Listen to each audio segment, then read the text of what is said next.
Hey guys, on this episode, I have on entrepreneur and CEO of Absorption Pharmaceuticals, which operates Promescent, and all around funny and awesome dude, Jeff Abram.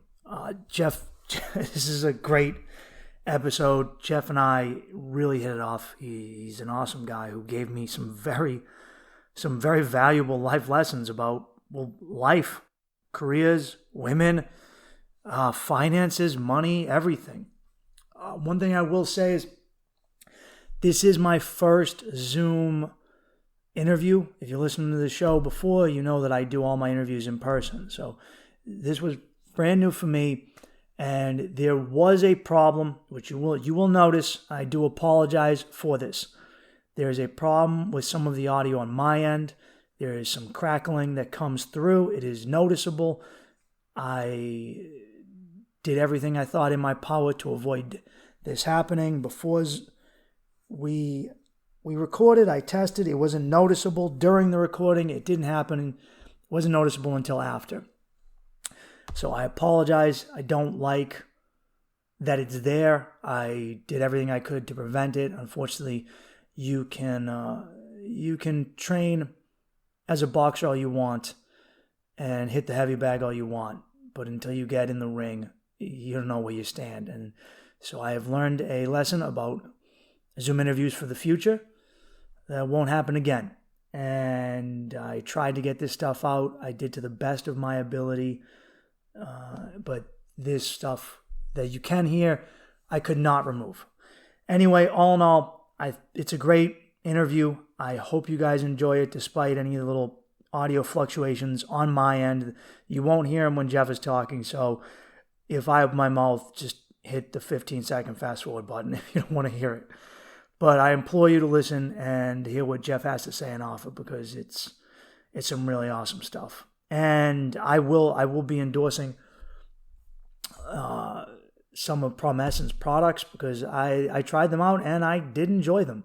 So if you listen to the end of I'll say this right now, if you want any of the stuff that Promescent offers, please, you'll see their name in the info. If you go to their website and you go buy something at the end, when you check out with your cart, type in Bain 15, Bain 15, and you get 15% off. And at the end of the podcast, I'll explain what I actually used and what I liked better, and I'll give you a better synopsis of this, but I just want to get that out of the way. Anyway, thank you for listening. I appreciate all of you, and enjoy. I said so long, carry on, 'cause the devil wants to take me for a ride. Guys, welcome back to Get Your Act Together with Mike Bain. I have on guest Jeff Abram. Jeff, welcome. Jeff is the CEO of Absorption Pharmaceuticals, which is a parent company of Promescent products. And Jeff and I have been hitting it off for the past 10 minutes. And everything we've been talking about is so good, I had to start right away. I was like, I can't not let people hear this because I already enjoy it so much. No, it's my pleasure to be here. Bill, I'm glad you came on, man. Dude, I'll just kind of start at the beginning. How did you? So you grew up in Pittsburgh, right? Pittsburgh, Pennsylvania, until I was 24. How did Pittsburgh dude end up out here in Las Vegas making products for sexual enhancement? I'll tell you, it's the most circuitous route you'll ever find. And think of the wildest possible way it could have happened, and it's wilder than that. I'll let you know. Mm-hmm. So at age 24, I left Pittsburgh and I moved to Southern California. Mm-hmm. I got into the semiconductor industry, very fortunate. And, I was your typical Eastern knucklehead without much, going to California, 2 suitcases, $500. I wanted a company car because I had a company car that I left. So I slept on the floor, took the city bus to go to interviews, found a job, worked my way up, was in the semiconductor industry for about 8 years and started my own company. It was wildly successful. So at age 53, I retired. It was like, okay, I've done everything I wanted to do. I can now live comfortably the rest of my life. I'm going to retire. That's a good feeling. So that's after owning a semiconductor engineering company. My next door neighbor, a good friend of mine, happened to be a doctor, my friend, and my neighbor. So he was a urologist. So one day I went to see him for my yearly PSA checkup, you know, the whole thing. He's like, hey, I developed this product and I'd really like your help, you know, because I know your story, how you grew up with nothing, made yourself successful. I really need some business sense. Can you help me out? Turns out the product was Promescent. At that point, all it was a delay spray for men. So I asked him about it. He told me. I tried some. I'm like, my God, this stuff actually works. This stuff's really good. One thing led to another. I asked him to invest in the company, wrote him a check for $100,000. Things went well. And I wrote him a business plan, and that worked out well. He asked me to write him a second business plan. So I did. He said, well, it's going to cost some money. It's going to take an additional $400K. We don't have that. I said, how about if I finance that, but you got to do exactly what I'm telling you to do and put the money in a, you know, specified account, because he had a childhood friend of his running the company, and they were running it into the ground. They really didn't know what they had. So that next round took off, and they asked me to come be the CEO and run the company. And so in June of 2011, I took over. Unfortunately, 2 years later, we were booming, and Ron was murdered in a case of mistaken identity. Somebody had a prostate surgery 23 years prior, decided he was going to kill the doctor. You're too young to remember what microfiche was. But back before they had the internet and everything used to be on this like cellophane stuff. You had to go to the library and scroll through it, and that's where they kept all the records. I've seen some of those. Yeah. Yeah. So the guy had a VA surgery in, you know, Huntington Beach or Newport Beach. So he went to the VA and said, hey, I want to see my records. They said, well, we don't have it here. It's at the VA headquarters in Long Beach. So he goes there. Turns out the guy that did the surgery had a name similar to my partner. And he went home and looked it up on the internet, got the wrong guy, made an appointment. Ron walked in the office on January 27, 2013, January 27, 2013, thinking he was seeing the last patient in the morning. And the guy was waiting in the shooting position and murdered him. Jesus Christ. Absolutely the most senseless thing you can ever imagine. And it was very difficult for me because he was wonderful. He absolutely was one of the nicest human beings I've ever met. It's just tragic. And so I almost decided to leave and just, you know, let someone else do it, let someone else run the company, sell the company, whatever. But, you know, I really thought about it. And that's what brought me here to Summerlin, Nevada. Because when you live in the same neighborhood, your officers are there, your memories are there. This is where we used to eat lunch. This is where we'd meet. You know, you can't run from emotional pain, but you can at least eliminate the triggers where you have to think about it every day, 10 times a day. I know that. I wanted to stay close because I have a 32-year-old son who at the time was 24, who I adore. I love my son. So I wanted to stay close enough. It's only a 45-minute plane trip, 4-hour drive. Actually, I have a new Tesla, so it's a 3.5-hour drive now since I drive 100 miles an hour the whole way. They go that fast? With my radar detector there, you know, hopefully triggering any potential stops. So we, you know, embarked on this because I really thought about it. I can't bring him back. I can't unring that bell. I can't change what happened. But the only two things in my control are to give him a legacy is something other than the guy shot by the crazy guy, and to provide for his family because his wife and his 2 sons still own 20% of this company. So I wanted to make sure that they were taken care of financially. And at the same time, also give him a legacy. So everything we do, this is in tribute to Dr. Ronald Gilbert, the founder of Promescent. But about 3.5 years ago, we were doing really well and having all success. And some of our customers, we had a great rapport, literally said, hey, man, we would really like to, you know, get some lube because when I was having sex for 40 seconds, I didn't need it. But now I'm having sex for 10 or 15 minutes. You know, can you develop a lube? So lube is a lifesaver. Okay. Oh, yeah. No, trust me. So we developed a water-based lube, then an aloe vera lube, then a silicone lube. So we added these lubes. And I thought, oh, we're going to have to do some marketing. They immediately took off. I mean, immediately. Then we added some condoms. They immediately took off. Then we added a female arousal gel because we need something for the ladies. And that took off. Then we turned around and we added these products called VitaFlux. And this was a huge game changer. Do you know what nitric oxide supplements are? It sounds very familiar. Okay, so it's 3 amino acids. It's L-carnitine, L-citrulline, and L-arginine, also infused with magnesium and zinc.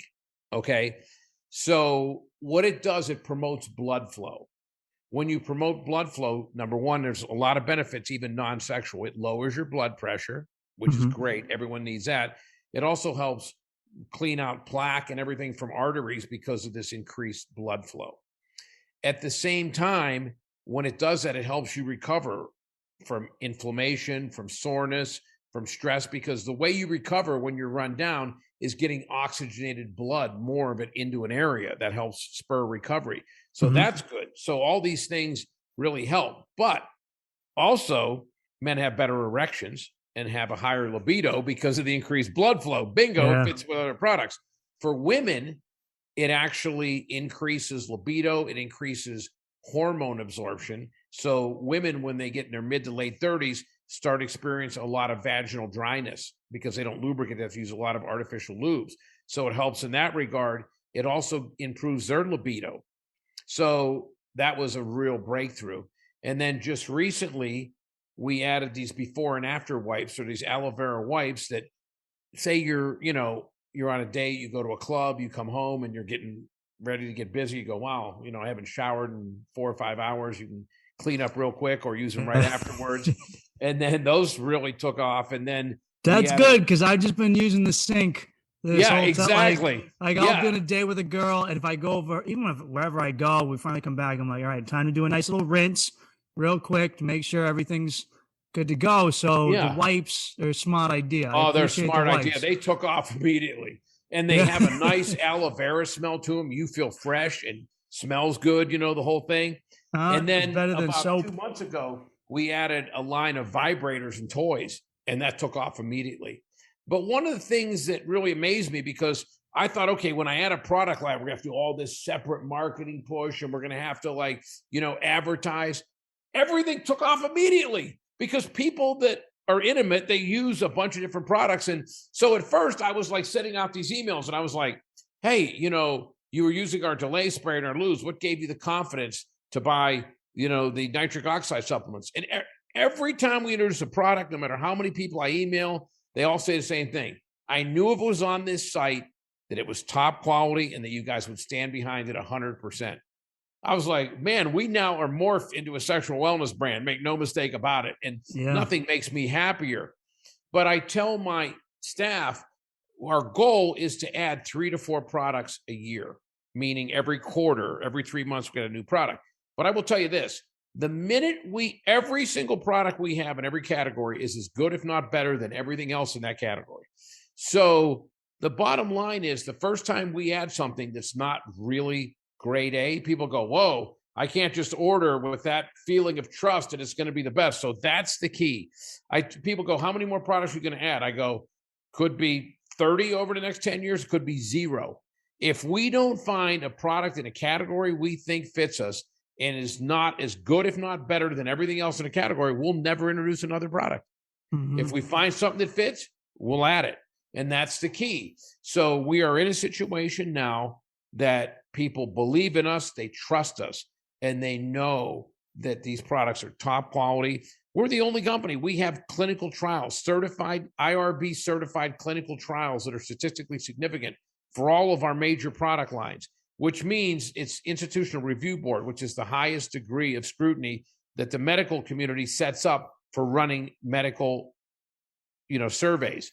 And then it has to be statistically significant, meaning whatever the improvement is has to be out of the margin of error so that the average person's going to be helped by these products. So it's been invigorating. I mean, we were in Target with our delay spray for the last 4 years. We got into Walmart with our delay spray, 1,000 out of their 5,000 stores in July this year. This week, we just introduced our entire product line into GNC nationwide, 3,000 stores. Was Target and Walmart hesitant to take on like a sexual product? They used to be, not now. You go through Walmart or Target, they got vibrators on the shelf. Dude, they go vibrators at Walmart now? I never knew that. You know what I mean? I didn't know that either. Dude, you go in Walmart or Target, you think you're in a sex shop in certain sections now. Dude, I gotta go to Walmart now. I didn't know that. It all comes down to one thing. When this used to be a smaller market, it was more in the closet, there wasn't that much demand. They were like, no, we don't believe in putting sexual products in our store. It's a matter of principle. Then it became the largest segment, the fastest growing segment of retail. They're like, screw that. There's money here. Bring them in, So They're full on now with every sexual product you can imagine. Walmart of all, Target. That surprised me. It's nice to see that it's coming to the front where people can be more adults about sex. Because, dude, I was doing a show in Manchester, New Hampshire on Friday at a theater, and right across the street was an old style sex store. And I haven't seen any of those in a while. A lot of them have been pushed out due to... You know why? Because it's available on Amazon. It's available at Target. You don't have to go to those places Adam anymore. and Eve. And I walk in, and a lot of the stuff is overpriced. Like, I'm into kink. I bought plenty of, like, whips and chains and all that fun stuff. And I'm like, I know I'm feeling it. My friend is in it, is Vanilla. So he's another comic. He's like, oh, wow, that looks hot. That's like $100. And I go, yeah, but it's garbage, dude. Like, you can get this quality this is going to break as soon as you hit someone. It's a fake riding crop. That's exactly. And if I'm buying a riding crop, I'm going to the stables. Okay. I'm going to get a real one. Okay. I mean, if I'm buying a riding crop, I'm going to Churchill Downs and buying that thing. Okay. Because you'll pay just as much for a shitty one at a sex shop. I get my cattle prods from the farmer himself. Oh man, but it was interesting to see like the old style. Like I was like, wow, I haven't been in one of these in a while. They even had like the view booths, like the jack off booths downstairs. Yeah, and there was no one in there, but a few guys huddled up going downstairs for the splooge booths. Oh, and dude. I was like, oh, that's why. It's just tough. Like you guys don't have. Why do they even have those anymore? Do these people not have cell phones or tablets? I mean, I think there's just some guys that just never, or there are some guys who have like their wives check their phones religiously and are technologically inept. So they got to go the old way, pay in cash, and then, hide it or. Yeah. But let me ask you a question. If you're married, if you're in a healthy relationship, your wife should be like, oh, let's watch a little porn together. Okay. It's like, she's going to get upset because you're watching porn.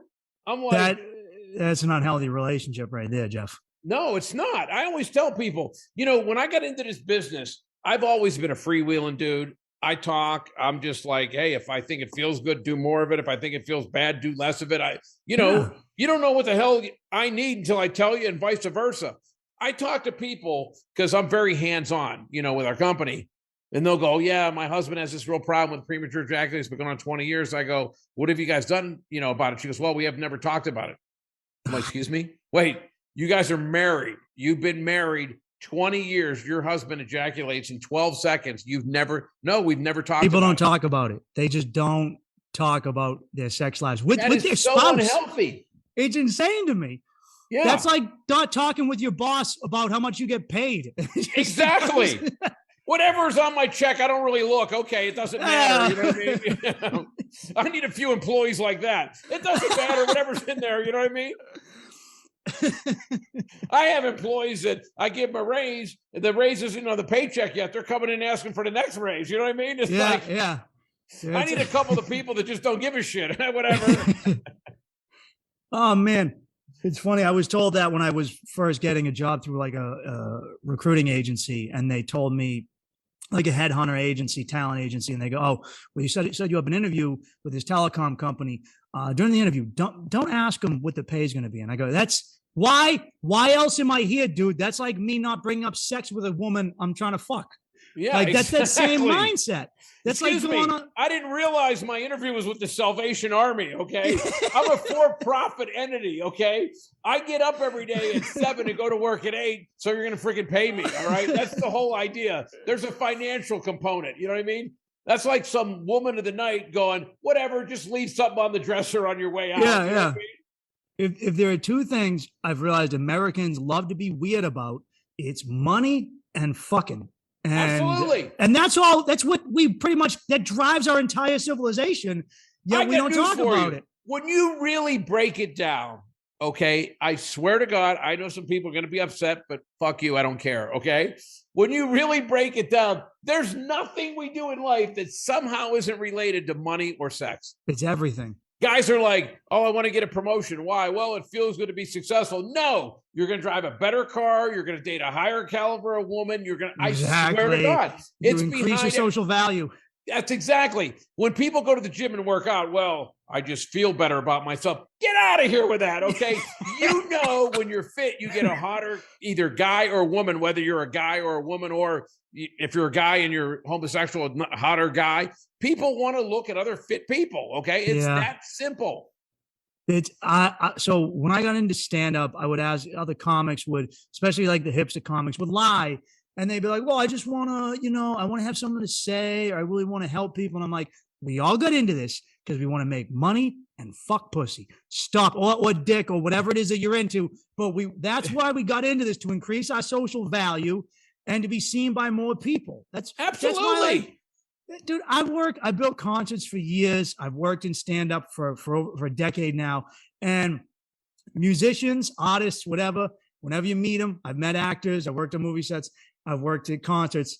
They're usually short dudes. It's a guy who's like, look, I wasn't the captain of the football team, so I got to figure out some other way to do this. All right. That's how it works. I was a nerd back in the day.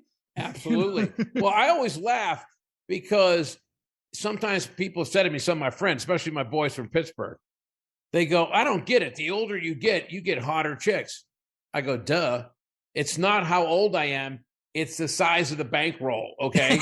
I swear to God, I just built my dream home, okay? Yeah. And it is freaking happening. I mean, Congratulations. I got a lot awesome. with outstanding views, built this ultra-modern home.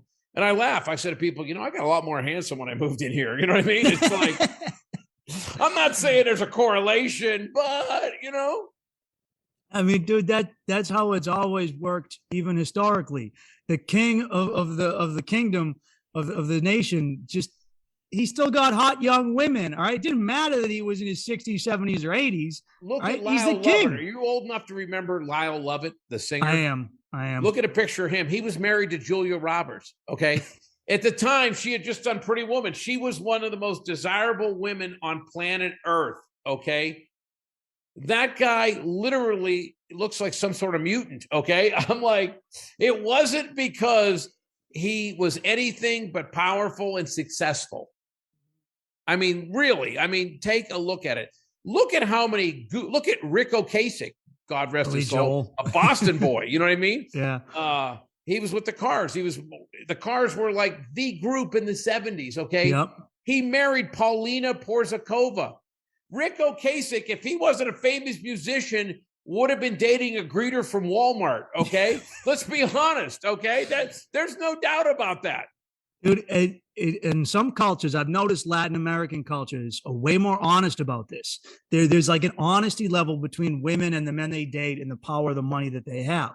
And I remember going to like Puerto Rico and going to Colombia. And I remember talking with my Latino friends back here. And I go, dude, I was in Puerto Rico and I saw all these guys who look like they're just a drive-through guy at McDonald's or security guy at Best Buy, but their girls are fucking smoke shows. And they're like, yeah, man, that's because they get the money. That's what that song Gasolina was about. You drive nice cars, fast cars, you get the good girls. That's how it works. But they don't hide it. I respect that. They don't hide it. This bullshit. And the women don't lie about it either. They're straight up about it. They're straight down up for it. I love a successful man. Yeah. It's, I was just in Colombia in January and I was like, wow, it's like being around like people who don't like it culturally. There isn't this myth going on. We're just like, oh man, we're just being real. Like you walk down the street and you'd see a guy, just an average guy, and his wife would be, and I'd be like, that woman is a mom. She's got 3 kids. And just like, and they love like implants. Like they like Panama's number 1, Colombia's number 2 for like plastic surgery in the world. Yeah. So like even South Korea's huge too. They already had asses before, but they get like quadruple asses. It's no. Because like I know how did you grow up Catholic? No, I grew up actually non-religious. We weren't non-religious. Anything. Yeah, I grew up in Boston, very Catholic environment, very sexually repressed. Oh, so you're just taught like, shut up. Like we know you want it. We know it drives everything, but we're not going to talk about it and you're going to hide everything. And then I go other places where people are just open. And that's for me, man, because that's how I am. That's how I am, man. I travel internationally. I'm like Europe, especially. I go, we need to be like this. If you think about it, sex is a bodily function. It's just necessary. Like the desire to eat, the desire to drink. Yeah. You get aroused, you want release, okay? It's not a religious experience. Get out of here with that shit, okay? Oh, you can't do this. Certain religion, you can only do it to procreate. Hell no, it feels good. You know what I mean? It feels good. And can you imagine if they went, you can only drink water when you're on when you're thirsty? When you're thirsty to the point you're going to die. You can only eat when you're starving. Hell no. I'm to the point I eat even after if I see something looks good and I just ate, I go, give me some more of that shit. I'll go ride my Peloton a little more. You know what I mean? Yeah, I remember being in Prague and I was in a sex shop and I saw a blow up sheep, like a blow up sheep, not a blow up woman, a blow up sheep. And I go, wow, you guys just, you took that. Go for it, man. That is next level shit there. Okay. You talk about no shame. Okay. I mean,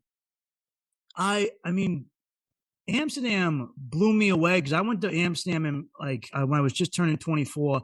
And I was late to the game. I lost my virginity at like 21, 22. And I could go to the red light district and I had all this stuff I needed to get out. And I was like, I can just do this. I felt like a kid in a candy store. And they were tested. They had a union.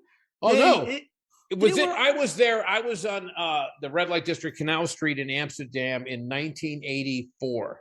So I was there before you were born. And I will tell you that back then, and it might have still been the same, they literally had streets, row and rows, and these women were in these like little rooms and they had like a curtain. The windows, right? Yeah, and you walk down and you make your choice. You go in, they close the blind, you know what I mean? And you take care of business, but they had them grouped then. This street had the Greek women. This street had the Scandinavian blondes. This street had the Asian women. I'm like, they still do that. They still do that. They even price them differently. No, exactly. The higher end ones are over here. The lower end ones are over here. And I mean, I literally felt like I was in Whole Foods. Excuse me, where is the dairy section? You know what I mean? There was a discount section. I remember me and my friend after we blew all our money on fucking weed, and I still used to drink that and beer and pussy. We're like, let's go get. Well, we go to like the discount section, right? Because we need I could get two girls in one night instead of one girl. Like one of the Dutch girls, I get two South American girls for the same price, but also they were less likely to make me wear a rubber during oral. So I was like, all right, less money and a better blowjob. I'm all for it. Yeah, let's do it. But I mean, just think what it does to your self-esteem when you're on the discount rack in fucking Canal Street. You know what I mean? Like, are you resigned to be there forever? Can you work your way up into the first class aisle? You know? I imagine that right now there's some guy in Holland who's looking. And he's working like his 40-hour a week job, minimum wage job. And he's looking at one girl and he goes, one day I'm going to save up, man. I'm going to get her. I'm going to get that Swedish broad. I'm going to get the Swedish green-eyed gal. I got her in my sights. And then he finally gets everything together and goes, fuck, they just had a price increase. It's another $20. She stopped working. She finally, I remember one of the girls ended up fucking one of the working girls. I go, oh, so how often are you here? I was like, oh, she was fun. Maybe I'll come back and see you. And she goes, oh, I'm just here on the weekends. I work at the airport. And I go, so this is just a part-time, this is a side hustle for you. She goes, yeah. And I go, it was such a culture shock for me, but like a beautiful one too, that it was just like, oh yeah, this isn't this thing that you don't have to go home and whip yourself, self-flagellate yourself. You're not some heroin addict crawling out of the gutter to go be a hooker. You got a regular job. This is just a side hustle and it's very acceptable. No one looks down on it. It's how you make, your extra money. And it's a way. Wouldn't it be nice if it was like that in this country? It would. I think we'd alleviate a lot of crime across the board, not just crime against women. Without a doubt. Because if there's one thing prohibition taught us, you can't regulate morality, okay? No, you can't. If you make it illegal, it just goes underground. It still happens, okay? Look at our boy Robert Kraft. Yeah. I just can't imagine being worth $1 billion and owning the New England Patriots and going into a rug and tub. I just, dude, that is beyond me. If I'm Robert Kraft, I have a Victoria's Secret catalog. I'm like, hey, Tommy, you know what I mean? Tell Giselle I want to meet X. You know what I mean? Like, but that's for the fun of the experience. You know what that is? That's a guy who's done it all, and you go back to your roots. You know, Oh, like you sometimes absolutely. you can out freak yourself, and you go, you know what? Let me go back to the way things used to be. You know, I've had enough steak. Let me have a cheeseburger for a change. I want a filthy, greasy, dirty cheeseburger. You know what I mean? With unwashed lettuce. Okay. I'm tired of Chateaubriand. I'm tired of a New York strip steak and lobster. Give me a greasy burger. All right. I mean, and don't, wipe the fat away. Yeah. I mean, how about you, Grant? Remember he was dating Liz Hurley? I remember he got picked busted. Up Divine Brown, that hooker. And I'm like, you're dating Liz Hurley. Okay. And Victoria's Secret. But it just shows the guy's the same thing. He was like, maybe Liz is a little uptight. I want to go down and dirty. I mean, I literally don't want to make love tonight. I want to fuck tonight. You know what I mean? And he's like, as a kid, my dad would teach me these pearls of wisdom, especially about women. And one thing he taught me, I remember him being like, Mike, if you ever pay for pussy, don't leave your wallet where you can't see it. All right. And I was like, Dad, I'm 11, but it was a good thing to know later on in life. All right.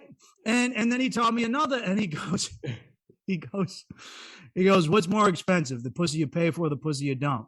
And I go, the pussy you pay for. He goes, the pussy you don't, because you pay for it in some way or another. And he told me, I remember watching some girl, it might have been Britney Spears, and being obsessed with her. And he goes, Mike, for every beautiful woman, there's a man who's tired of fucking her. And it's completely true. Oh, yeah. I've been in situations where I dated someone for 2 or 3 years, and, it's just, you can tell it's running its course, and we'll be out to dinner with another couple, whatever. And sometimes a guy will lean over to me and go, dude, I would give anything to be you, whatever. I go, why don't you trade places? They're like, what? I go, dude, I'm so sick of her. She's freaking high maintenance. She's a pain in the ass. You know what I mean? It's like, they're like, what? And I go, the grass is always greener. It really is. And that's why you find the right person, you really vibe and you respect each other, get in a good relationship. There's nothing wrong with it. You know what I mean? It's excellent. I'm not, in that situation presently myself, but I'm not opposed to it. No, I'm not either. It's something I very much enjoy, and then I'm looking for, because absolutely. The idea is like I got shipped your products, and I was like, all right, I'm calling someone to try these out with. All right. Cause like I've been going through trying to find someone on my same wavelength, which is tough to do, because some, and I can be out there, but I've toned it down a bit. But, I had a girl I was with for a long time, and it was a toxic relationship, and everyone's like, why were you together for so long? And I go, dude, the sex was amazing. It was amazing. We would shop for toys together. We would try out new things. Like, even just like, I'd be, I remember being at Rite Aid, and I went to pick up lube, and they had like these things that like a cock ring, but they vibrate. And I go, oh, what the hell? Put it on, come home. Like, let's do it. And then we found out this literally turns my dick into a vibrator. I was going to Rite Aid like every other week to get new ones, Dude, we have those on our site, vibrating cock rings. It's one of our biggest sellers. All right, I got to get some, man. That shit works. Those things work. I mean, they are unbelievable. They give you a better erection, and they turn her on. Yeah, they do. And I've tried to, like, some guys are like, oh, I haven't been laid in forever. And I go, she's your wife, man. You gotta work something out. Yeah. There's always, you can always try something new. There's always, or just listen to them. Because if you listen, they'll tell you what they want. They're just afraid. I always say that. I tell people that all the time. Communicate. A lot of times when I'm first intimate with someone early on in any relationship, I'll say to a woman, I'll go, I want you to masturbate for me. They're like, what? I'll go, yeah, I want you to. Why? I go, listen, over time, I'm going to learn exactly what you like. But why fumble around and have to fucking go through 3 months of me? If I watch you masturbate, I literally have you show me exactly where you want to be touched, how you want to be touched. I said, guys are a little different, okay? Yes. There's not a guy I've ever known in my entire life that ever went, I don't like to be blown, okay? Yeah. They'll go, some are better than others, but I like them all, okay? I like to be blown. Guys love to be blown. Guys love to have orgasms. But I've dated women who are like, just a light touch, around my vulva. Don't touch my, clitoris. It's very sensitive. Then the next person I date, they're like, get sandpaper and rub on my clit. Oh, I really just fucking elbow drop me right in the clit. Exactly. I'm like, so rather than fucking go through 3 months of me having a flashlight and going down there and have to, learn, why don't you just let me watch and then we'll accelerate the course, okay? It's like throwing darts. I might have to throw 6 or 7, little left, little right. But if you tell me the wind direction, everything else, and show me how it's going, I'll hit the center every time, the right time. That's why I tell a lot of dudes. A lot of my friends, male, they'll go, oh, I got my signature move. I got this. I go, then that means you're out of touch because every woman is freaking different. What she likes is different. I dated a gal when I first moved here that had a hooded clitoris, and she literally needed heavy duty friction. You know what I mean? Did you have to like pull it back? You had to really gently pull it back, and rub and everything. And when I literally went to have sex with her, I swear to God, it was like I felt like I was putting on a hard hat. You know what I mean? It was like I had to punch in.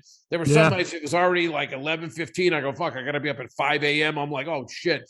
It was like, it's a good thing I own Promescent. I would have had to have a second job bagging groceries at Whole Foods for my delay. It was like, it was guaranteed I'd have to have a electrolyte drink next to me because half hour in I'm sweating. I needed replacement. And then we had broken up and I started dating a gal after that who was a nurse practitioner. And this is the craziest thing. And she could orgasm 10 to 12 times a night. She would sneeze and she would orgasm. And no matter what any guy tells you, it's good for your ego when someone's like orgasming. It's fantastic. It's fantastic. And I was like, this is more like it. Okay. I don't really feel like it's a job that I'm punching in, and having to go to work. So women are different and their bodies are different. And I tell men, and we have a lot of them on our site, and I talk to them frequently because I like to find out who's buying our product, how they found us, what they like, what they'd like to see that we don't have, vice versa, all these things. But I always tell women or men, take care of your woman. It is the most ultimate pay it forward ever. If you really focus on your woman and you make sure that she's satisfied and having intense quality orgasms frequently, you're looked at as, oh, you're so caring. You're such a great guy. But all you're doing is ensuring you're going to have great orgasms. Because she's saying, I'm taking care of this dude because I like having good orgasm. This guy's funny. He's successful. You're really investing in yourself, but you're getting credit for being unselfish. I'm like, hey, sign me up for that program.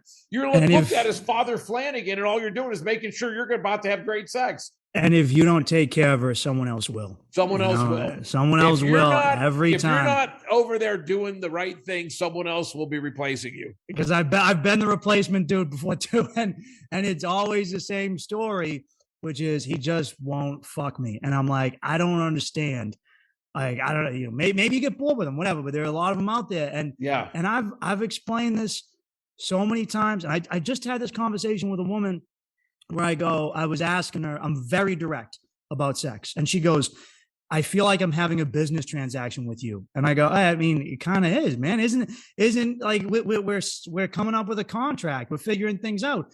Cause I'm straight up go, what do you like? What makes you come? And she's like, I'm not used to being asked this. And I go, all right, I know it's going to be, this is going to be an easy one. This is going to be a walk through the park. I know that. Cause I'm going to look like a fucking monster because no one's even asked you this. And I go, do you not realize that women are all different? Not only are they built different, not only do some have like a clit that you need to get a headlamp for and a map and you get down in there, and some it's like the size of my pinky. And then some need clit stimulation, some need the G spot, some just you rub, some need mouth, some only need a vibrator. It's everyone. And some they come in the first 2 seconds. Some take an hour. There's so much variation. And I go, you have no idea. You have no idea, lady. Like that's why I ask. I go, and she's like, you don't care that like she's like, I figured your ego would be bothered. And I go, I can't expect to please every single type of woman. No. At first, I can work up to it, ideally. Yeah. But no man is a multi-tool. We're not all built to go in there at every single one at all the same angle. No, exactly. And if you go in every one of the same angle, the same technique, you're going to have a lot of unsatisfied women in your past. Absolutely, man. It's like, that's why every time like I've talked to a girl, I was like, I'd rather do something recurring, not a one-off, because I don't know you on a one-off. It's going to take me some time. Also, I tell girls, whenever a guy like does something to you, the way he goes down on you, the way he fucks you, the way he does whatever, he's doing what his ex-girlfriend used to like. That's all it is. All right. He's an old computer program. All right. And he needs an update. All right. He needs a what's that called? A software update. Exactly. Click here for the software update, or do you want to do it later tonight? I'll do it right now. Click, update it. Well, that's a lot of guys, like with your products, a lot of guys don't, understand. A lot of guys are intimidated by that. They're afraid to take something that might help them. Right now, I'm not who I was when I was 25. I'm still pretty good, but I'm realizing no one is, age, but I've taken Viagra for fun, even Cialis. A guy I've had on my podcast, my listeners know him, Frankie. He's like me. We go to sex clubs and stuff, and he's a heavy weightlifter. So he would take Cialis for like his blood pressure and muscle recovery. And so this stuff would also, like a lot of stuff, like your product, which would also help, it helps with muscle recovery and also helps you fuck. So absolutely, it's like a double whammy.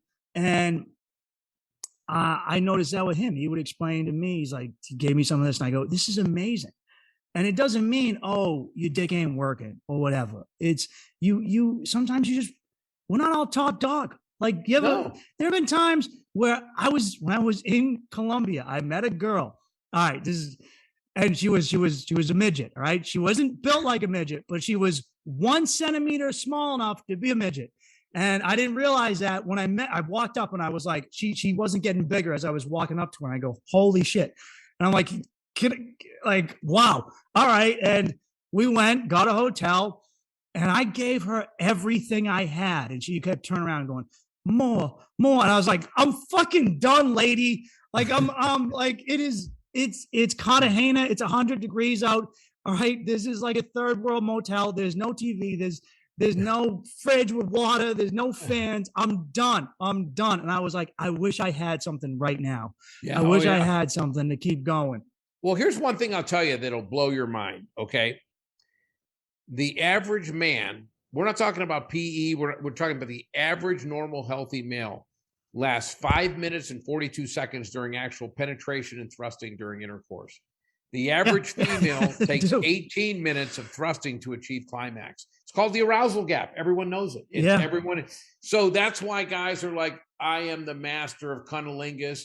And, they stop, start, think about baseball scores, and that's why, there's all 7 trillion vibrators in the world. It's to really mitigate that. It's to close that gap. But, the thing that amazes me, no one ever says if a diabetic takes insulin, oh, I think less of you.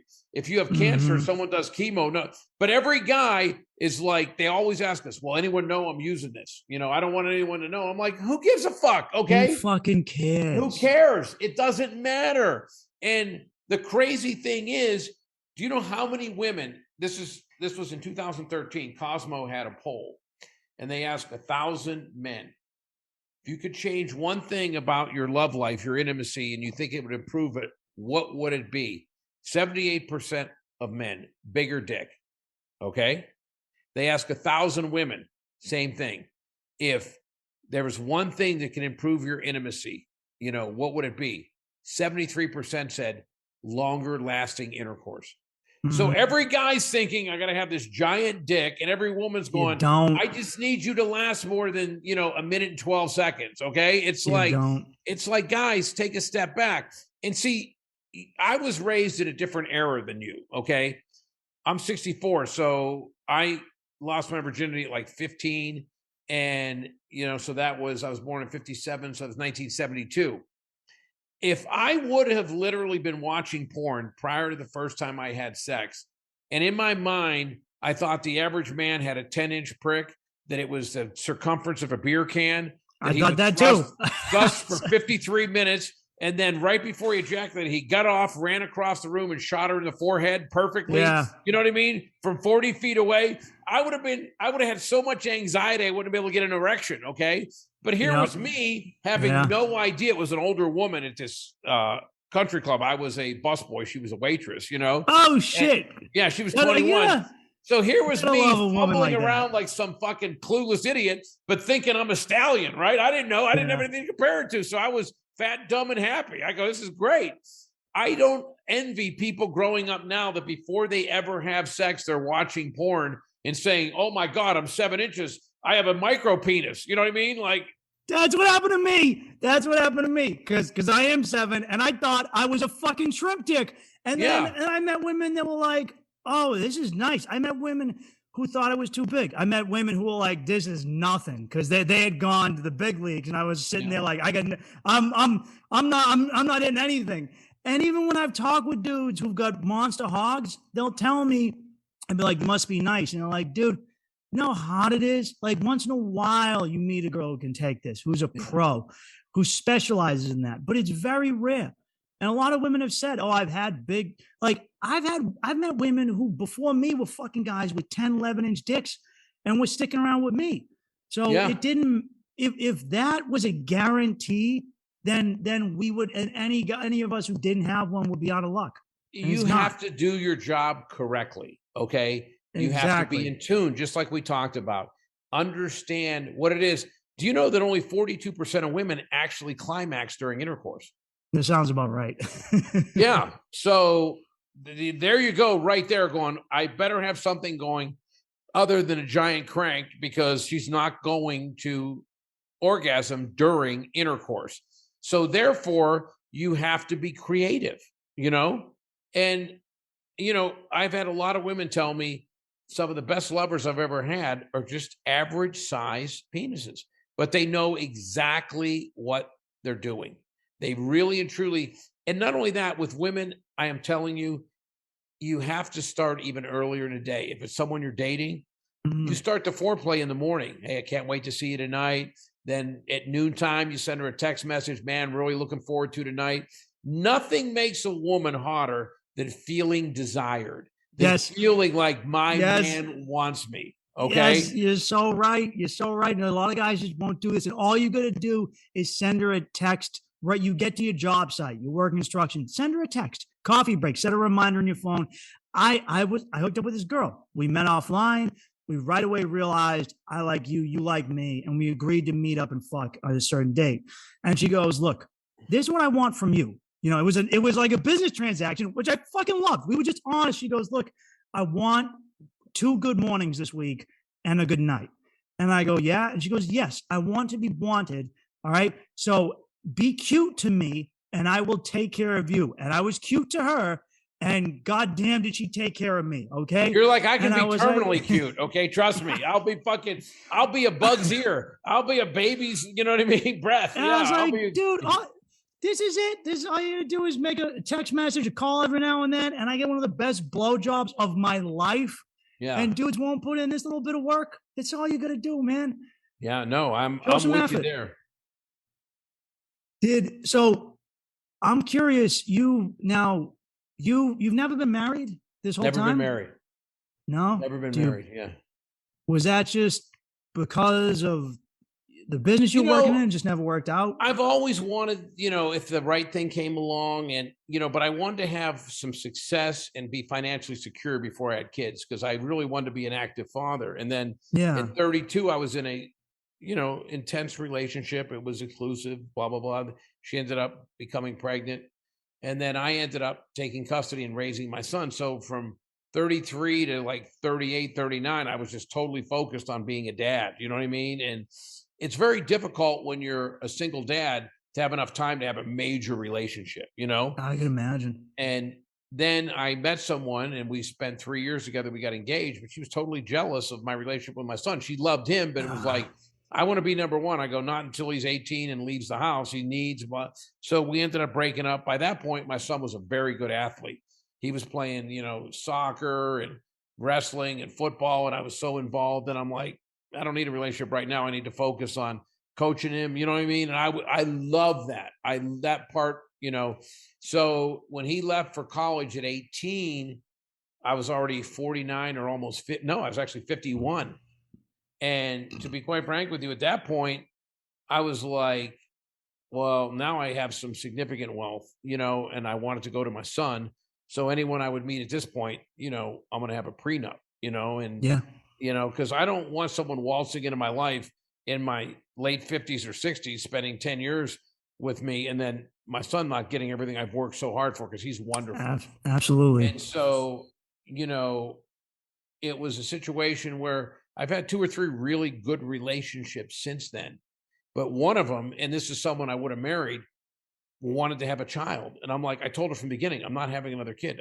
At the time, I was 56. I'm like, I'll be 80. My kid will be in high school. Not happening, you know?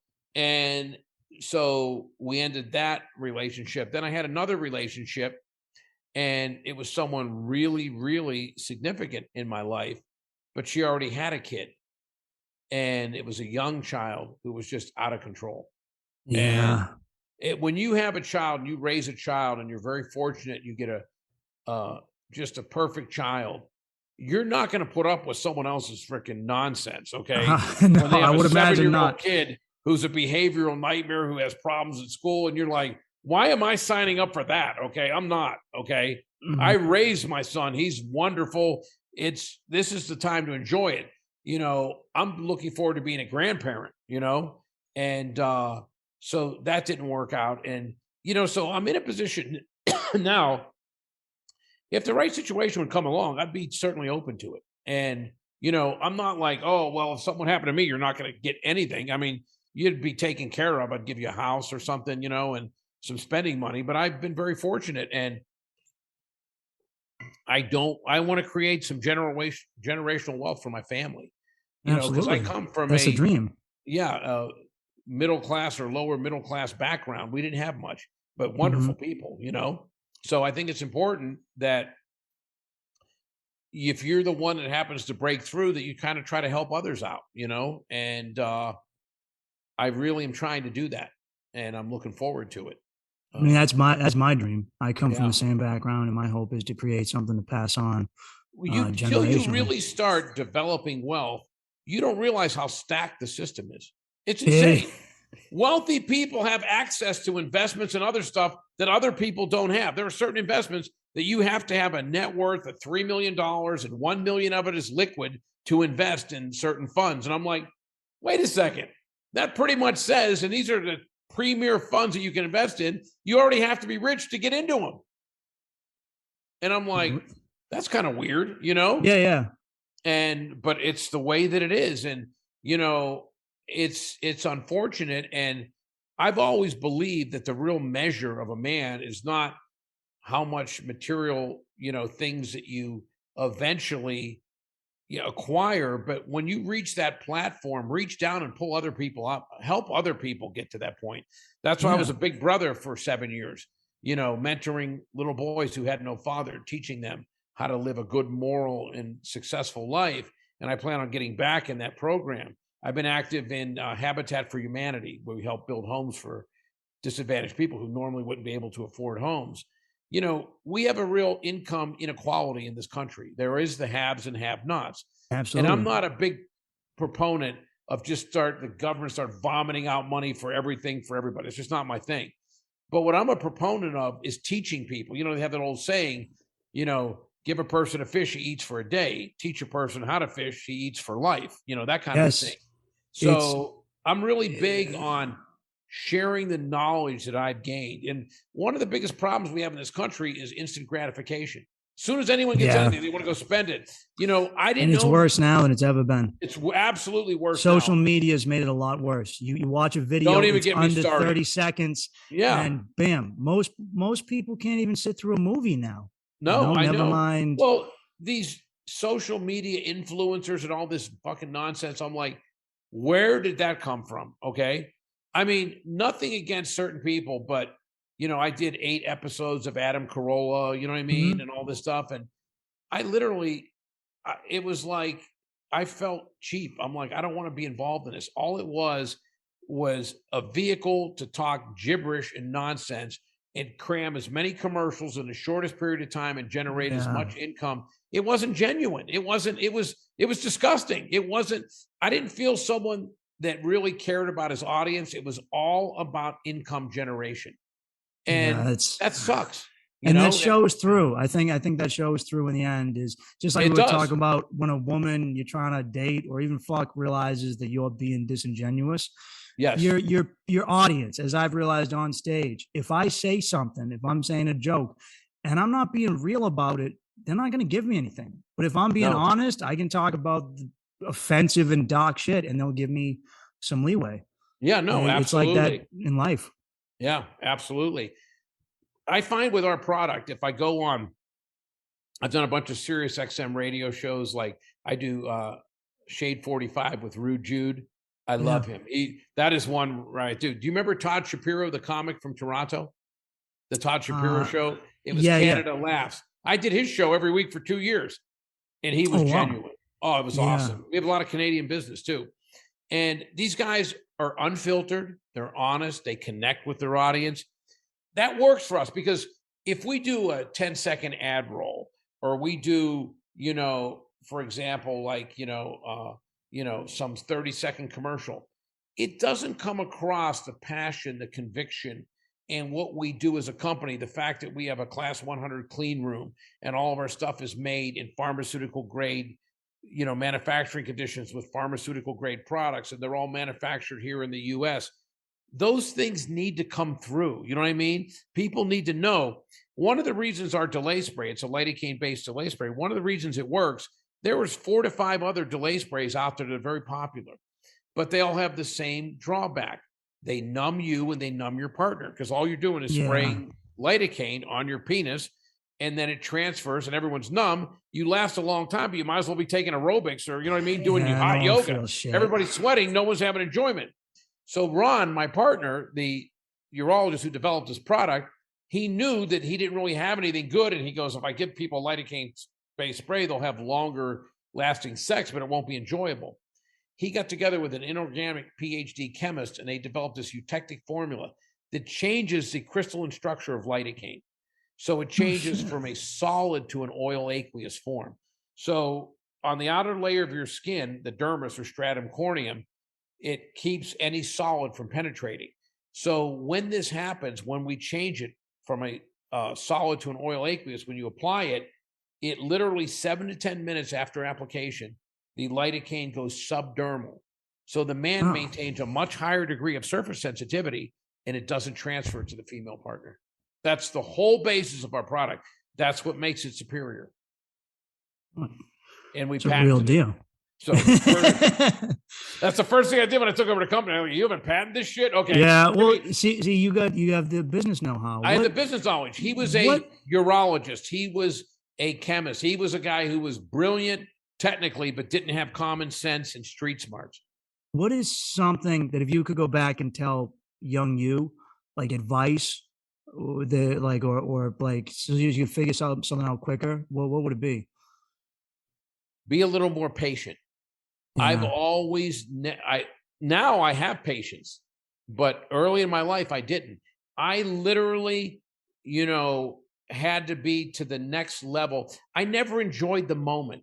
As soon as I set a goal, right before I got to that goal, I upped the level. You know what I mean? Because I never wanted to feel comfortable. I never wanted to feel like I achieved anything. At some point, you have to go, let me enjoy the ride as well as the destination. You know what I mean? Because if your whole life you're chasing some destination, you reach it at 64 and you don't stop to smell the roses, it's going to be a pretty lonely ride. Doesn't mean you settle for anything or you stop achieving, but you have to really celebrate and enjoy what you achieve along the way. And up until I was 45, I never did that. I just was like, I don't want to feel comfortable because then I'll get complacent. I won't go to the next level. Oh my God. I literally would say to myself, no matter what business I had, if business was good, oh my God, we're on a roll. Now, don't let up. Work twice as hard because you never know when this roll is going to end. You're on a roll. Work hard. Then if things slow down, oh my God, things are slowing down. I got to work 3 times as hard. It was like, no matter what, I would grind myself 24/7 all the time because I think when you grow up poor and you have a feeling like you don't have a lot, up until I was 50 years old, I literally had this nightmare, this recurring nightmare that they figured out that I never should have had my degree. Because when I was in college from 75 to 79. Yeah. It was a weed haze. I was high 24/7 for 4 years, okay? And I don't know how I got a degree. I don't remember going to class. I really don't, okay? And I used to have this nightmare like twice a year. They figured out that I never should have had my degree, and I lost my job, and I ended up living in my parents' basement. And it was a real dream that I used to have. And it wasn't until I was 50 years old, and I was literally able to retire and work or never work again and be comfortable the rest of my life. I went, what the hell? Even if I never worked again, I'd be like, relax, have a little fun, enjoy where you're at in life. It took me some time to figure that out myself. I came from the same environment, and I was like, I need money. I need money. Yeah. I need to have that off my back where I can one day be okay. And I kept trying to get there. I was like, I got to take care of my family. I got to take care of my parents. I got to take care of everyone. And throughout my 20s, I was like, even though I still wasn't making the money, I was like, if you ever enjoy anything, you're going to get soft and you're going to get weak and you're going to get comfortable. And I did deprive myself of the ability to enjoy stuff until I had to stop and be like, dude, it might take you till you're 40 or 50 before you get what you really want. So if you're waiting till then, you'll be waiting a long time to be fucking happy. And what if you have a fucking heart attack at 48? You never get to enjoy yourself, I mean, I was like, what if I die tomorrow? Yeah. There could be a million other things. You can figure out that sometimes by taking time to enjoy yourself, and it spurs you that much harder to be successful because you go, whoa, this is the spoils that I get when I'm successful. Yes, that's what ended up happening. That's what I would tell young Jeff. You know what I mean? Like, don't be so hard on yourself. You know what I mean? Like, enjoy it. You've done quite a bit. Because just like you, it's like, oh my God, if I start like congratulating myself, I'm going to get soft. I'm going to like be all like self-congratulatory. I'm my own biggest self-critic. And I'm the same way. It's worked, but at what cost? You know what I mean? It's rough. It's rough where everyone around you is like, congratulations. And you're like, don't tell me that shit. I don't. I have a good show, and everyone's like, dude, you killed it. And I go, I stumbled 2 minutes in. All right, second joke. No one else noticed it, but you did. No one noticed. I did because I'm a perfectionist, and I go, it's not good enough. Did you ever have a point while you were on your road through life and trying to get successful where you thought about throwing in the towel? Or it just hit you and you were like, I don't know if I have it in me. I can honestly say never. So I left home at 24. Well, I left home at 18, went to college, never came back because I realized the good jobs. I went to a place called Edinburgh State College, which is in Erie, Pennsylvania. It was kind of a resort town. And the only way to get good jobs, you had to live there year round. Because if you left for, a week, or a month at Christmas and you left for spring break and you were gone all summer, they had Lake Edinburgh and Lake Conneaut and all these people come up. The waiters, waitresses, bartending jobs, they weren't going to hire you because when all the tourists were there, the big money, you weren't there. So when I left home at 18, I never came back. So I stayed there year round. Mm-hmm. Then I worked in Williamsport for 2 years. And I literally left and went to California. I bought a one-way ticket. Even though I had what was considered a good job, I quit, went to California. So I started having success. So when I was 33, I left and formed my own company. And at that point, I was making 120 grand a year base salary, which was big money in 1988. Stock option, company car, everything. And I walked away.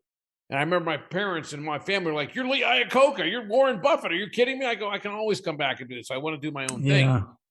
And then I retired and came back out of nowhere and started this. It was wildly successful. And people go, in each case, like when you left Pennsylvania and you went to California, what was your contingency plan? I go, I didn't have one. When I started my own business and I left Applied Materials, people go, what was your contingency plan? I go, I didn't have one. I go, contingency plans are for losers. Because if you have a contingency plan, okay, if this doesn't work out, I'll go back and do this. The first time you encounter hardship, you go, should I pull the ripcord right now? Is it time to go to my safety net? Here's my theory on life. I crawl out on the limb, I turn around and saw it off behind me. There's no going back, okay? My theory like Cortez burning his ships. My theory is if I make a commitment and I'm doing this, it's not a question of if I'll be successful, it's what will it take? I refuse to lose. Okay. If I make a commitment, I know that I have confidence in myself and I have the ability to be successful. The question is, what will it take? And I will do whatever it takes. I'm committed to that. And, fortunately, I've never had to have a contingency plan that I had to execute. I would have had to make one up and go, okay, what do I do now? This failed.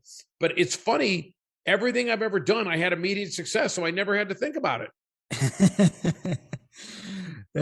I pretty much did.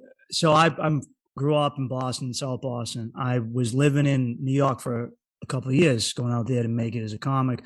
And then COVID came along and I was like, oh shit, like this place is locking down. I don't know what's going to happen. And I've spent a lot of time in rural New Hampshire, which was actually good for me. It was good for me to get to take a step back and reassess. And it scared me at first. It scared me to not be hustling 24/7. And when I had to reassess, it gave me a new option. I looked at my model from the outside and it was good. It was a reset. It was a time to reflect. It was a reset. And I was like you, where I was like there was a contingency plan in the back of my head. I was like, I always go back to that labor union. And then COVID destroyed the concert industry. And it's at least back, I don't know how it is out there, but back here in the East, it's not coming back. They're like saying it's going to come back. It's not. And so I was like, oh, well, you know what? This is good. Any ship I had left is burned. I'm all in. That was always my thing is when you go all in, you don't leave yourself that I'm scared. You don't have an escape hatch. You're committed. Yeah. The admiral goes down with the ship is, I'm in it to win it. That's exactly. And I admire that. And it's the truth be told, if it ever really went completely bottoms up, you'd develop a contingency plan and you'd figure out what to do then. But if you already have it in place, as soon as times get hard, you're going, should I do it now? Should I pull the plug? No. Do everything possible to make it work. Give it everything you have and don't think about failure until it's an absolute necessity and every avenue is closed off.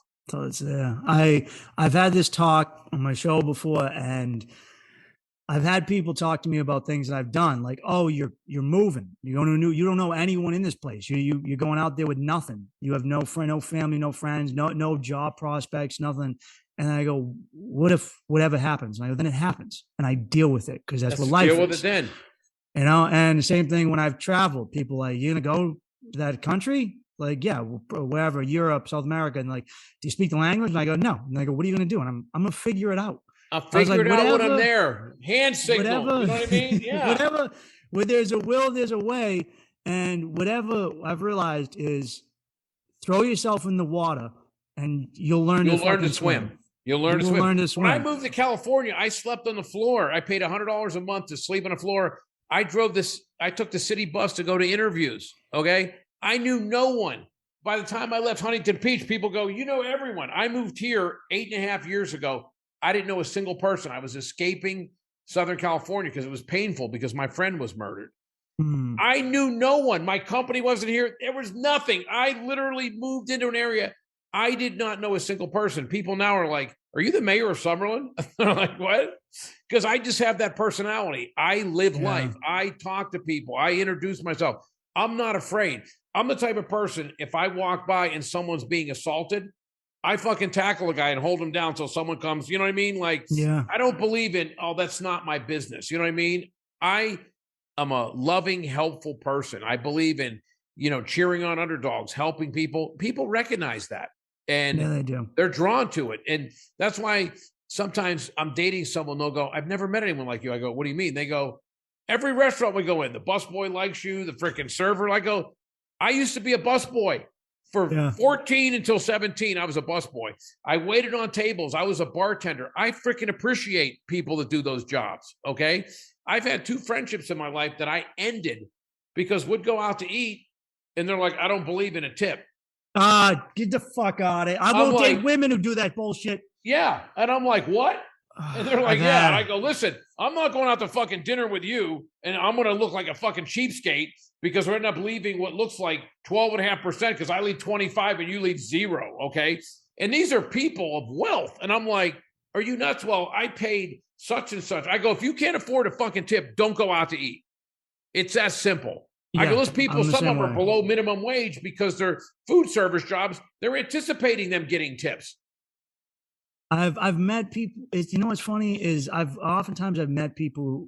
It's a lot of times people who can be the stingiest people. Yeah, no, absolutely. Who are the ones who fight over something that's minuscule, you know? Yeah. And it's like I've sold weed and various things throughout the course of my life. And I remember it was always when I was doing it, and I was doing it in New York, right? I remember being in Manhattan, and it was always someone, the richest people, who would try and fucking screw me out of $5. And I go, your condo you're living in an $8 million condo, all right, in Tribeca, and you're going to fight me over $5 after I just delivered this. What are you doing, man? I just sold this to. It's a game. Yeah.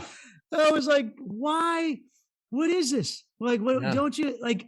And I realized because it's like, this is a penny to you, but the person you're doing it to, like, there's something to be said about the guy who gives away $1 who has 10, as opposed to the guy who gives away $1 and has 1 million. Yeah, you know.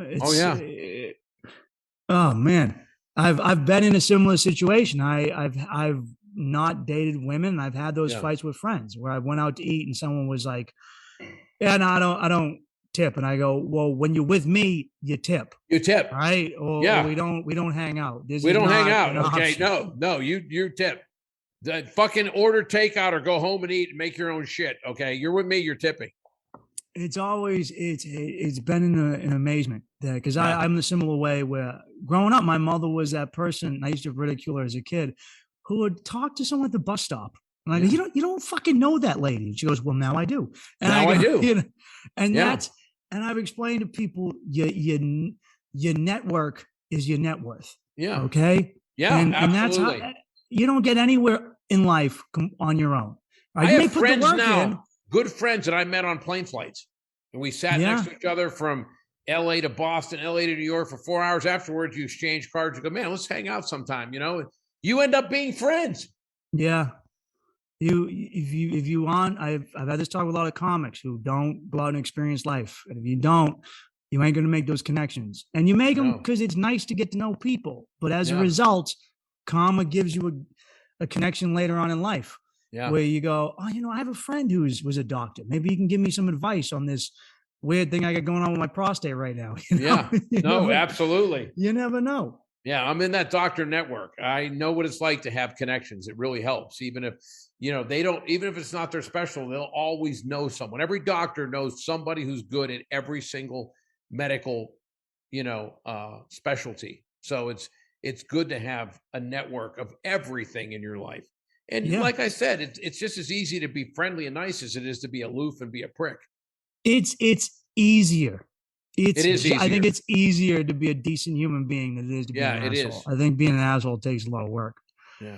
And I've noticed that with myself. And when you get a wider group of people around you, you get, you know, because it's like with me, like everyone I know works in the trades, which is great. Yeah. I have people who can help me with plumbing and electricity and carpentry, but also over time I've met people in other departments because it's like we were saying earlier, I grew up going to Boston public schools. I never learned about loans. I didn't know the difference. I graduated college, first one in my family to go to college, and with a business degree, and I didn't know the difference between interest and a principal on a loan. Yeah. Because that's not what they taught me. I know A squared plus B squared equals C squared. I know MX plus B equals slope. But that's not practical unless you're an engineer. You don't use that shit in life, okay? Exactly. There are people with a fucking PhD and can't balance their checkbook. That's what they ought to be teaching in high school. You should be able to balance a checkbook, understand when you apply for a loan, what percentage is principal versus interest and everything. You know, I'm like, it's crazy. What was there any like financial stuff or business stuff that you realized like throughout your life and career that you were like, I wish I knew this. This is something people should know. I figured it out early, but I'll tell you the key is don't start spending money until you have passive income. Okay. Mm-hmm. The idea that as soon as you get a certain amount in the bank, you go out and spend it is death. That means you'll be working every day the rest of your life. What I did was I never owned a car. I had a company car. I never had enough money to buy a car when I was in college. My first job out of college, they gave me a company car. At that point, I was hooked. I go, no car payment, no gas, no maintenance, no nothing. Until I formed my own company, I never owned a car until I was 33 years old. Every month, it shows you how old I am, I put $350 in the bank because that's what it would have been for the car payment, the gas, and the maintenance and the insurance. At the end of 2.5 years, I had 10 grand saved up. I put a down payment on a condo, bought a condo. Back then, they had straight line depreciation. A year and a half later, I got a $5,000 income tax refund because I owned this condo. I had saved up another 5 grand. I bought another one. A year and a half later, I got an 8 grand tax refund. I bought a third one. So I bought 4 of these condos in a place called the Sea Spray Condominium Complex in Huntington Beach. So I bought 4 of them in between 1983 and 1986. I kept them, and everyone kept saying, oh, you need to buy a little Mercedes. You know, I go, I got a Buick Skylark. That's a nerd car. I go, it gets me where I want to go. That's all I need, right? Yeah. So I kept investing. I kept those condos for 16 years. I bought each one. The lowest I paid was, I'm a freak for numbers, 88.2. The highest I paid was 91.4. So I sold the first one for $249,000, but I put them on 15-year mortgages. They were all paid off. So I sold the first one and bought 4 homes in Dallas, Texas. So I split it up and bought 4 homes in Dallas. I held those for 10 years. So I put 10 grand down to buy that condo, and I bought it for 88. It was paid off. I sold it for 250. So I made 250 grand. So I sold that and put 60 grand down on 4 separate homes that I bought for about 80 grand a piece in Dallas. I sold all those for 300 grand a piece 12 years later and took in 1.2 million. I took another one and bought 2 houses in Colorado Springs that I still own that are free and clear. They're worth 500K now. I took another one, took that 250 grand, bought a house because after my son was born, I needed a home to raise my son. So I sold that one for 250, bought a house for 320 that I lived in for 19 years. I sold that one for 1.1 million. And then I used the other one to start my business and fund my business. So I took $40,000 and bought 4 condos, put $10,000 a piece on these 4 condos. Instead of buying a little Mercedes, like everyone, oh, you need a car. I go, I have a Buick Skylark, it takes me where I want to go. So I took that $40,000 and parlayed it into $13 million in 20 years. Nothing but that money by getting the first appreciation, turning the 40,000 into $1 million by selling 4 condos for 250,000 a piece that were all paid off. Then between my home, my business, the 4 houses in Dallas, well, Fort Worth, and the 2 houses in Colorado, I turned 40 grand into 13 million. Holy shit. Man, Jeff. If I would have taken that 40 grand and bought a Mercedes, 10 years later, it would have been worth 8 grand. Yeah, immediate depreciation as soon as you drive it off the lot. I buy shit that appreciates, okay? To this day, I just bought my first new car ever. It's my Tesla, because used Teslas are the same as new. They don't depreciate. I wanted an electric car.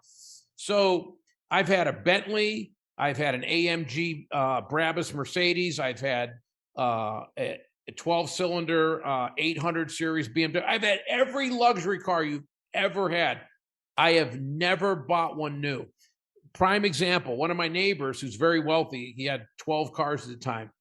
I bought his Bentley GT convertible. He bought it in 2012 and he paid 237 grand. The thing was still in the glove compartment. I bought it in 2014, 2 years later. It had 9,000 miles on it. He paid 237 grand plus tax and all that shit. He was going to trade it in with 9,000 miles 2.5 years later for 88,000, because those things depreciate 100,000 when you drive them off the lot. I bought it from him. I drove it for 3 years and put 11,000 miles and sold it for 83. So he had it depreciate $150,000. I had it depreciate 5, and I drove it more than he did. I don't buy shit that depreciates. I just don't do it. I buy stuff that appreciates. Okay. I always wanted to see what a Bentley was like. And trust me, even in Summerlin, Nevada, which is totally upscale, and even in Huntington Beach and Newport Beach, there's a lot of Benzes. There's a lot, but you drive up in a Rolls Royce or you drive up in a Bentley, people are like, who's that? But I got that out of my system real quick.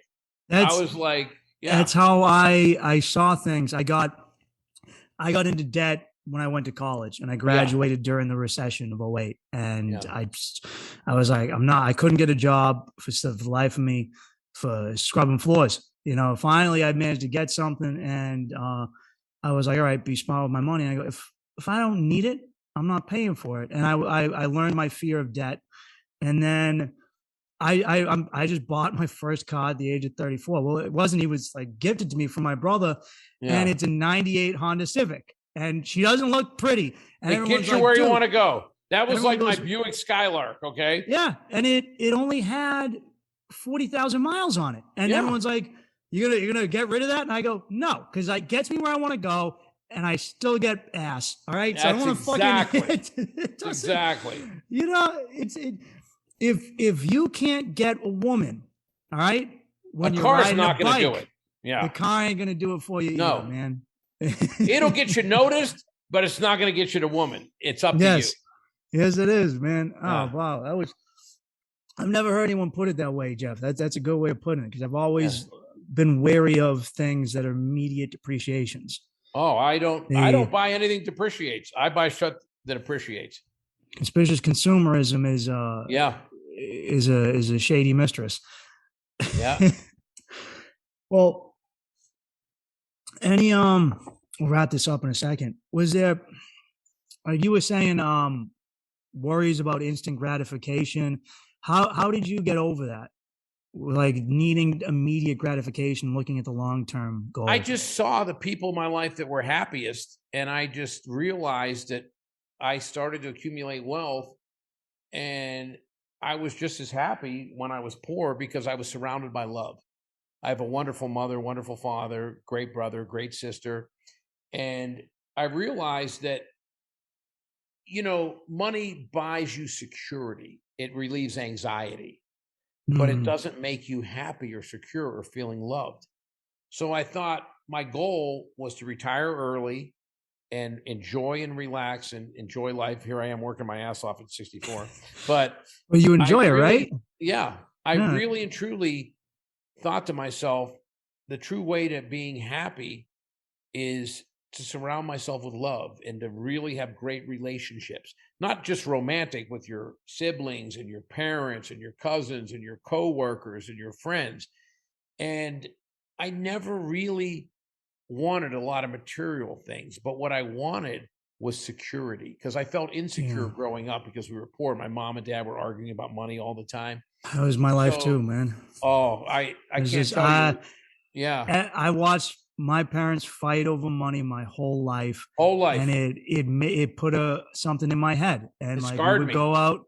Same here. We would go out as a family to eat. And my brother and I would order, we'd order chicken fingers. My dad's like, why don't you get something more? And it's like, because I watched you fight with mom over credit cards about 10 hours this week. We lived the same life. And I resented my mom. I hated my mom for a period of time because she used to demean my dad. You don't make enough money, It turned out she couldn't manage it. He made fine money. She was just blowing it all over the place.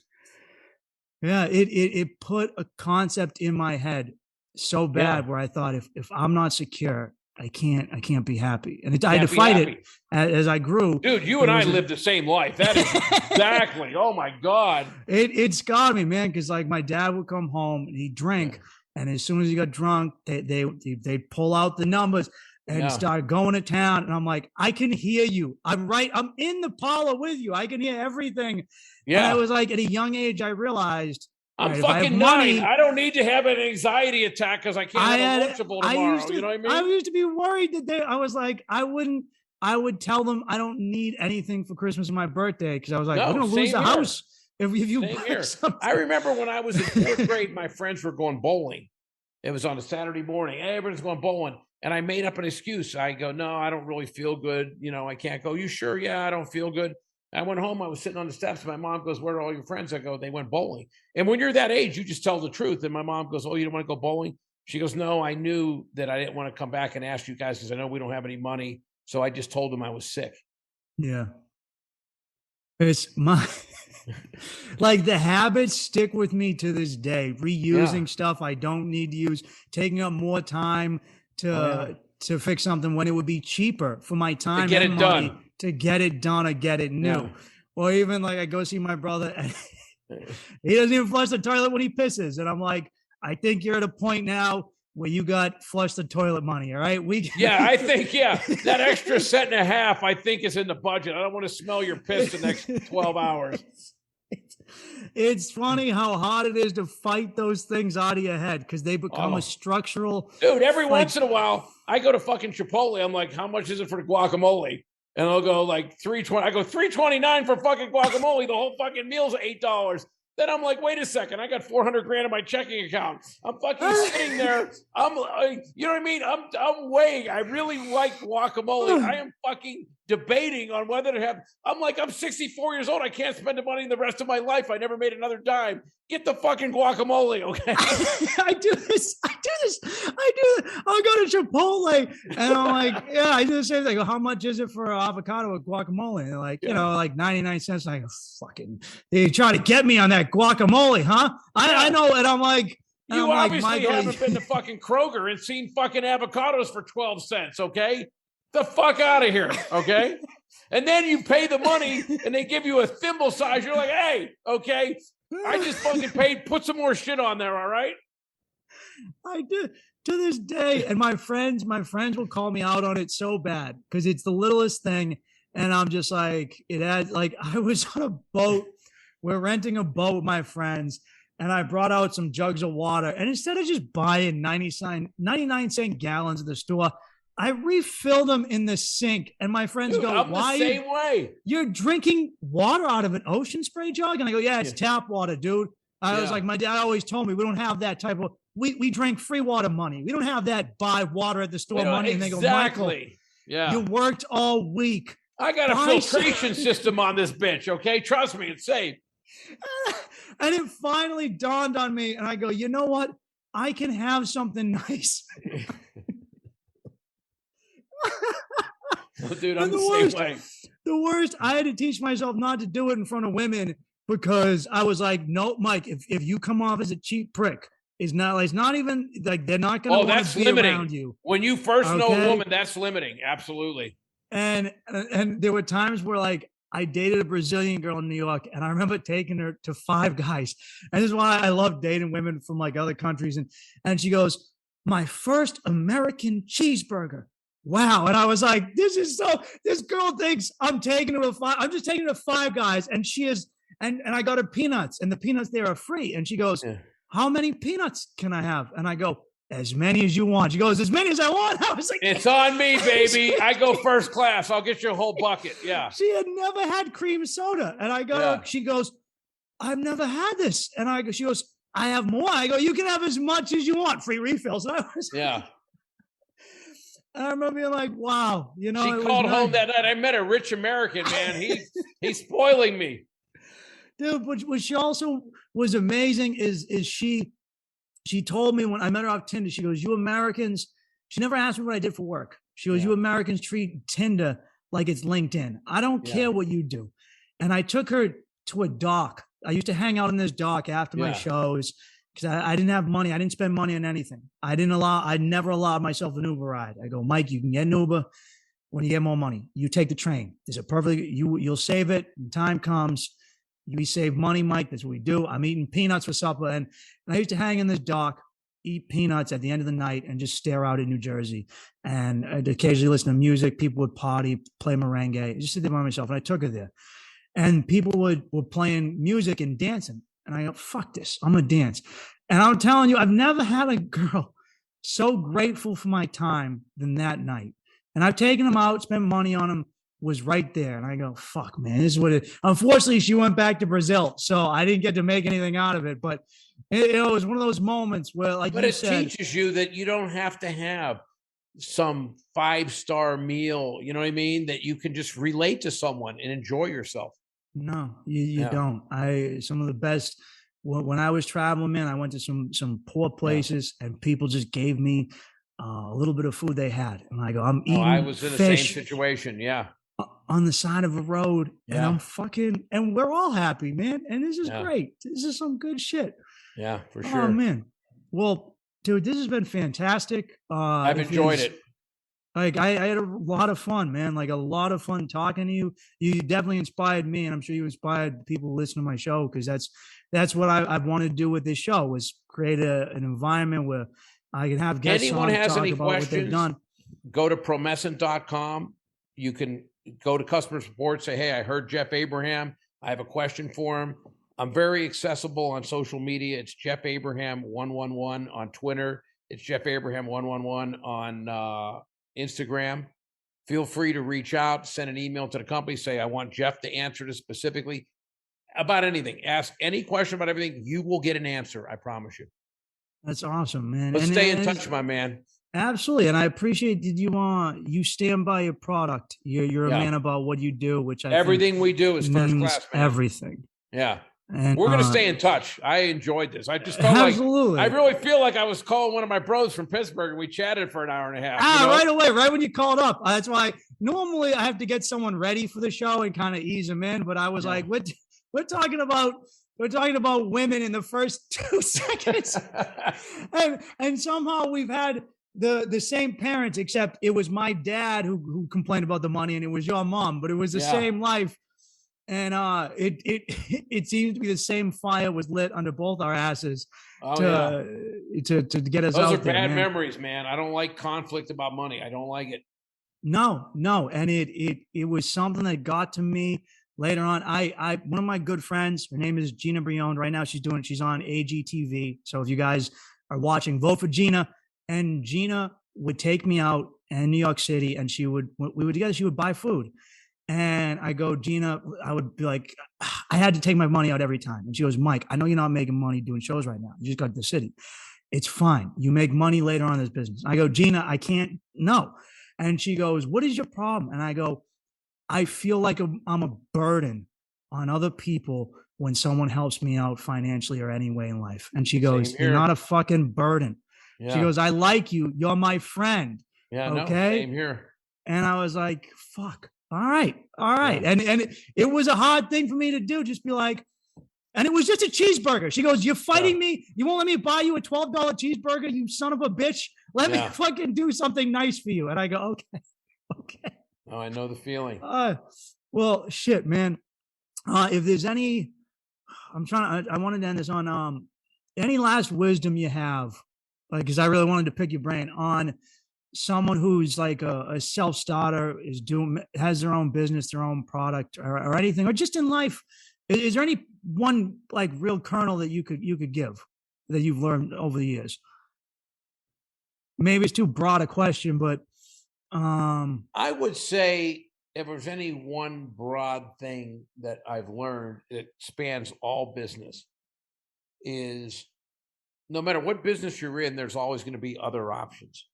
Very few times are you going to have a business. If you're a comedian, there's lots of podcasts, lots of shows, a lot of HBO things you can download. If you make car tires, there's 40 different brands of car tires. If you make picture frames, everyone makes picture frames. No matter what business you're in, there's going to be options that people have choices of who they want to listen to, who they want to buy from, what appliance they want to use. When it comes down to spending their money, there's two things that you have to have before you're a viable option. Number one, you have to have a quality product, whether it's your gig, your comedy stand-up, whether it's your product you make. And number two, people have to believe that you're authentic and you're ethical, okay? If you pass those two, after that, it comes down, are you likable? Do people go, I like this dude, I like this chick, okay? Because when there's options, if you're arrogant or you're aloof and people don't like you or they don't trust you, they don't think you're genuine, they will choose another option. So always be genuine, always be authentic. That's what seals the deal. I had a friend who's in sales, also a comic. He told me, he goes, Mike, he goes, just, you'd be great at sales. And he goes, because at the end of the day, they buy my product, whether or not they like me. Yeah. more than anything else is I make the sale if they like me as a person and respect me as a person. Absolutely. That's the bottom line. That's the perfect note to end on. Be Absolutely. authentic, be real, be likable. That's the key. All right. Well, thanks for coming on, Jeff. I appreciate having you on. My pleasure, man. I enjoyed it. Thank you for giving me the opportunity. We'll be in touch. So, if you're interested in trying any of Promescent products, here's what you do. Go to their website, Google them, go to promescent.com, Promescent. That's Promescent. And if you buy some stuff, remember at the end, there'll be a coupon code, and you enter into the coupon code BAIN15, BAIN15, and you get 15% off of your products. So I'll go over this quick. I'll do more on my solo podcast. I've tried the VitaFlux. It works. It's a combination of magnesium, zinc, and amino acids that it doesn't guarantee you dick hard. It's not like that. It's not like truck stop pill or Viagra or Cialis. It basically just increases your libido. So a lot of times, normally I wake up in the morning, I spank one out. Nowadays, I'm spanking 2 out. All right. So VitaFlux, it works. It gives you more energy in general. I like it. It's something I'm going to buy. So I suggest you guys do it too. They've also got a bunch of sex toys. They've got some condoms, some really good lube, a few different varieties of lube. And they get this warming gel, which is supposed to be just for ladies, but it works on us fellas just fine too. The desensitizer spray, it works, but it's not for me. I'm going to be real with you. I don't know. I want to feel everything. So, well, if you need that extra oomph to keep going, it works, man. So, but like I said, I'll tell you what I like and what isn't for me, and you guys go buy what you want and make your own decisions. And like I said, remember, use your coupon code BAIN15, BAIN15, and enjoy any products that you get.